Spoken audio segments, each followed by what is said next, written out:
Turning to politics now with Donald Trump in firm control of the Republican presidential race. He is now looking to expand his influence on the party and calling for a change in leadership at the RNC. NBC's Garrett Haake covers the Trump campaign for us. Hi, Garrett. Good morning. What more do we know about this move and how it might impact the Republican Party? Well, Savannah, this would be a major shakeup. Overnight, former President Trump is pushing for 3 loyalists to head the Republican National Committee and replace Ronna McDaniel, who's faced a lot of pressure to step down. Mr. Trump is endorsing a top ally as party chairman, his daughter-in-law, Lara Trump, as co-chair, and he would also make a senior campaign advisor into the party's chief operating officer. The idea here is that these moves would tighten Donald Trump's grip on the party and basically eliminate any daylight that exists between his campaign and the RNC.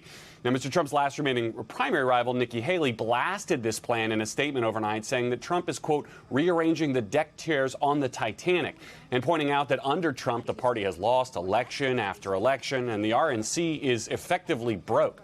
Now, the former president can't do any of this unilaterally. These moves will require an RNC vote, which now appears likely to take place after the South Carolina primary next week, Savannah. All right, Garrett, let's talk about Capitol Hill. The Senate this morning, it has just passed a foreign aid bill for Ukraine and Israel, but the real question is what happens in the House.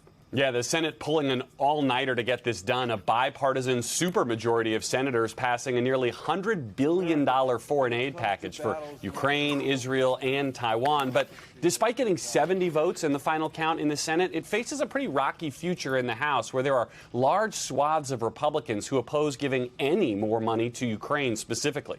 Overnight, Speaker Johnson reiterated his opposition to this bill for not including any border policy changes. But of course, this bill only came together after Republicans killed that bipartisan border deal tied to the foreign aid that they had originally demanded. All of this with Donald Trump playing a major role, loudly opposing the bill to avoid giving President Biden any kind of political win.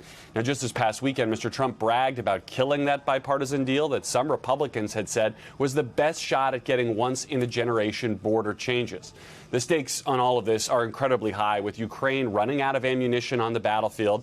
President Biden recently saying that not sending aid would be, quote, close to criminal neglect. Savannah, all eyes now on Speaker Johnson, who once again has to walk this tightrope with a divided Republican Party and an outspoken presidential candidate weighing in. All right, Garrett Haake with all the headlines on politics. Thank you. Hey, thanks for watching. Don't miss the Today Show every weekday at 11 a.m. Eastern, 8 Pacific on our streaming channel, Today All Day. To watch, head to today.com/allday or click the link right here.